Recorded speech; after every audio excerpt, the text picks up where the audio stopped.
le projet Anetum est un projet qui porte sur les propriétés thermiques des matériaux 2D, comme le graphène par exemple.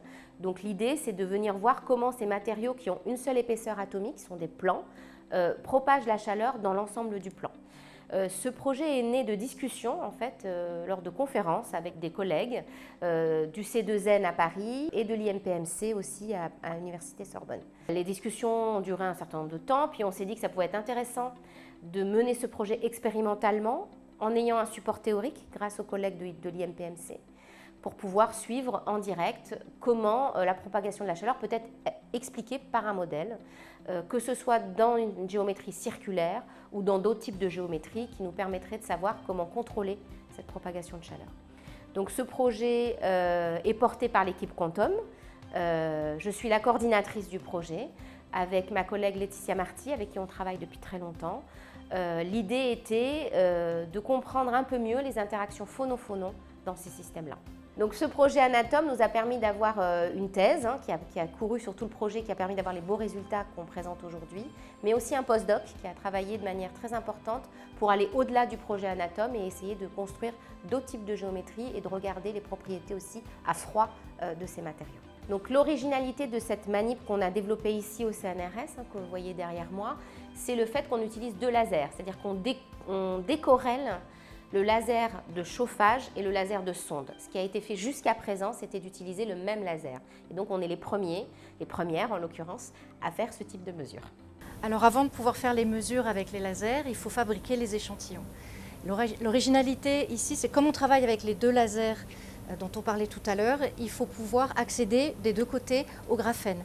Et donc pour cela, nous on a choisi de réaliser des échantillons où le graphène est suspendu sur des trous. Donc on réalise des membranes. On a la chance à l'Institut Néel d'avoir tous les éléments pour fabriquer les échantillons. On a le four qui permet de faire la croissance CVD du graphène sur du cuivre. Mais ensuite, il faut qu'on vienne ici en salle blanche pour enlever le cuivre qui est dessous et qui nous gêne. Une fois que le graphène flotte sur le liquide, sur de l'eau, on va pouvoir venir le récupérer avec nos échantillons, nos substrats qui sont troués, et venir réaliser des membranes de graphène suspendues, accessibles des deux côtés. Alors il faut bien réaliser que le graphène, c'est une seule couche monoatomique. Donc ça fait moins d'1 nanomètre d'épaisseur.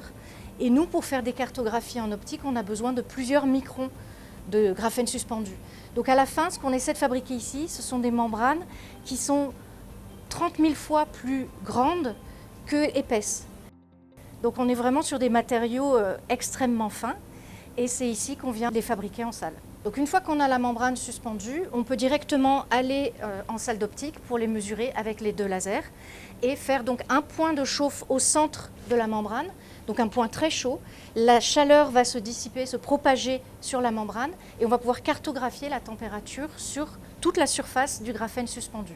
À partir de là, on peut extraire des profils de température et on s'est rendu compte, c'est là qu'on a été surpris, c'est que le profil de température n'est pas du tout orthodoxe.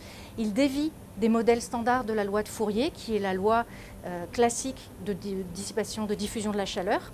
Et donc on a travaillé avec nos collègues théoriciens notamment pour trouver un modèle qui est capable de fitter ces données expérimentales et qui nous pose des questions parce que ce modèle nous sort de nos habitudes puisque la loi de Fourier ne s'applique plus, mais il ouvre des réflexions très intéressantes sur ces nouvelles propriétés thermiques qu'on peut observer grâce à l'extrême finesse du graphène.